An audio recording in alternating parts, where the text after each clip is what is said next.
Hello guys, welcome to my channel. Today I bring you a tutorial on how to make a stylish flare top with turtle neckline. Sit back, relax and watch this video to the end. For this style, you'll be needing up to 2 yards of fabric. Preferably crepe materials is okay. Scissors, tailor's chalk, tape rule. Fold your fabric into 4. Mark the blouse length as seen here.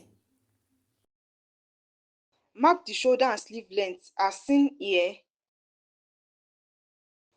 Input back and forth neckline as seen here. Mark where the hand will come out from.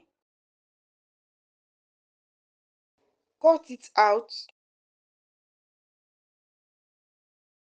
Cut out the neckline. Place this way and reduce the front length as seen here. The final result should look like this. Let me know in the comment section if you have any question. Please support me by subscribing to this channel, like as well as share my videos. Thank you.